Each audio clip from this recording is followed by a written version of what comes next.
Halo semuanya, perkenalkan nama saya Emma Marana, Prodi PGSD, semester 3 kelas B. Di sini saya akan memaparkan beberapa hal terkait dengan materi kuliah tentang pola umum pembangunan bangsa. Di sini saya akan memaparkan materi tentang ruang lingkup pembangunan. Di dalam ruang lingkup pembangunan ada beberapa bidang pembangunan.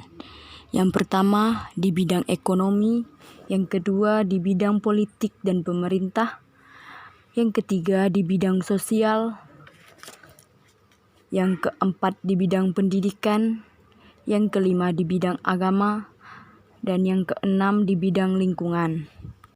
Yang pertama, pembangunan di bidang ekonomi. Pembangunan di bidang ekonomi adalah proses yang dilakukan secara sadar untuk kenaikan pendapatan deka dan pendapatan per kapita dengan memperhitungkan pertambahan penduduk dan disertai perubahan undang meta struktur ekonomi suatu bangsa atau negara. Pertumbuhan ekonomi didefinisikan sebagai proses kenaikan kapasitas produksi yang dilakukan dalam bentuk kenaikan pendapatan. Yang kedua, pembangunan di bidang politik dan pemerintah.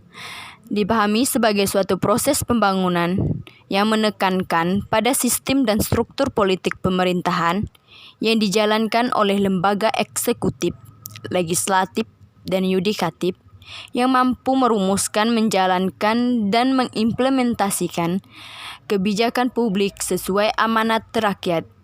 Di samping itu, pembangunan di bidang politik pemerintah berorientasi pada terciptanya sistem demokrasi. Ketiga, pembangunan di bidang sosial. Pembangunan di bidang sosial merupakan suatu proses perubahan sosial yang terencana yang didesain untuk mengangkat kesejahteraan penduduk secara menyeluruh.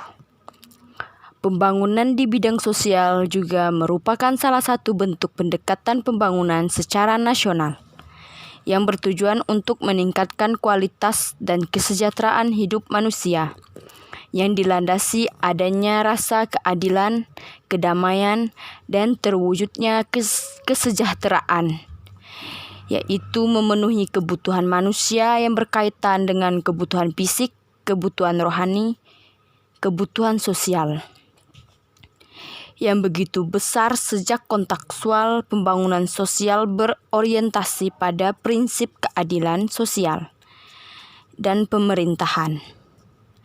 Hasil-hasil pembangunan daripada pertumbuhan ekonomi, beberapa program pemerintah yang jadi pusat perhatian mengharapkan pembangunan sosial, mencangkup pendidikan, kesehatan, ketenagakerjaan, perumahan, dan penentasan kemiskinan dengan mengarahkan pada peningkatan kesejahteraan masyarakat, terutama yang berkaitan dengan pemenuhan kebutuhan dasar, misalnya kebutuhan pangan, sandang, perumahan, pendidikan, dan kesehatan.